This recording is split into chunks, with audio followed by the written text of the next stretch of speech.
Majority of us do public speaking every day, in the workplace, at conferences, or even at weddings and doing toasts. Yet we still fear them. Why do we fear them? Because we do. The whole world does, and you're not alone. My name's Amanda Carrillo, and I'm also scared of public speaking. But with the help of class and reading and TED Talks and getting into my self-help and also self-love, I kind of been working into giving speeches more often.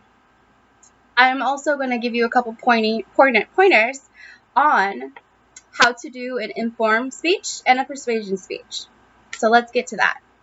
Informative speech, for me, is personally to inform your audience or viewer on the subject matter at hand, of what you pick.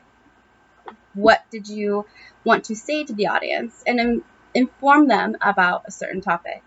You're not persuading them. You're not saying, hey, you need an opinion about this. It's more of, hey, I would like you to know this, and this is what's happening in the world. Like to inform someone about 4th of July fireworks, or inform someone about Trash Island, or inform someone about dog training. You're not saying, hey, I want you to do this. You're just informing them. Now with persuasion, that comes into hand is you are informing someone, but you want to persuade them as well. So you take out your magic wand and you say, let's inform you and persuade you at the same time. But persuading someone is different because you're using your actual words in the dialogue of your outline to persuade that person to believe or look into or have a certain idea about your topic. So instead of, you would work on the action verbs of this. You want the person to take action. So you want to do more of a noun, action, verbs, kind of controlling that action and lift up in that person of your audience or viewer. With me, I personally pick a topic, so you have to pick a topic for both parties, right? For inform and to persuade.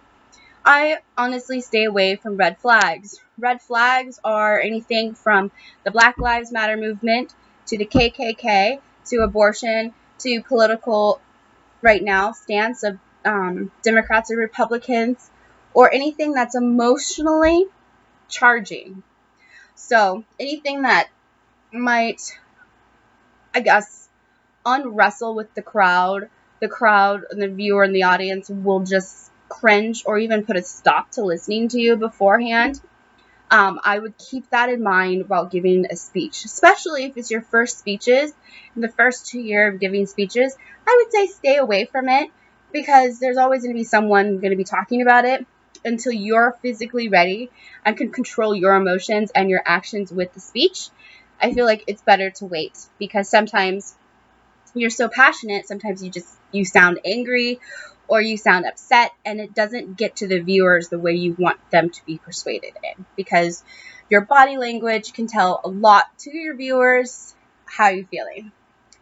With the example of moving around a lot, sometimes I do that. Sometimes I do move around because I'm nervous, or even just like forward, or even just kind of pushing your head forward or aggressive, even that. Or sometimes you talk different and you yell or what have you. But everything that you've seen prior was actually practiced ahead of time to give you a little demonstration of how you might see things. I'm a hand talker. I like talking with my hands. But sometimes your speech might not let you, especially when you're in a conference and you are talking to your bosses and you are persuading them for more money. You're not going to be like, give me more money. It just looks weird.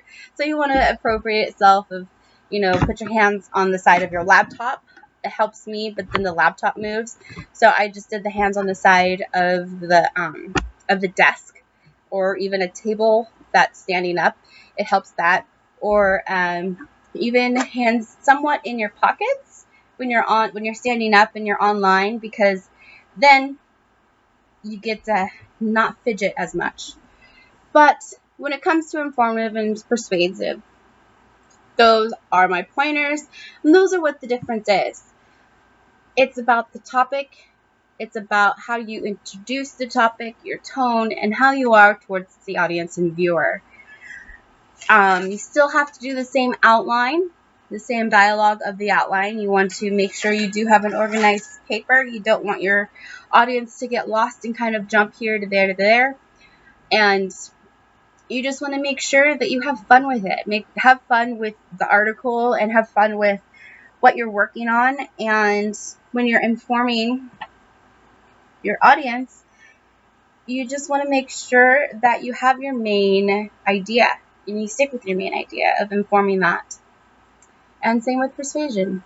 It's just that magic wand that you twist into your nouns and verbs and your tones to make sure it's persuasion. And you also want your audience to be left with, maybe I should think this way, maybe I should look that up, or maybe I should have the same opinion, or possibly maybe I should write a letter to Congress because I'm unhappy. What have you. My name is Amanda Carrillo, and thank you for watching my difference between informative and persuasive speech, and kind of my tips and tricks on how to give a speech online. Thank you.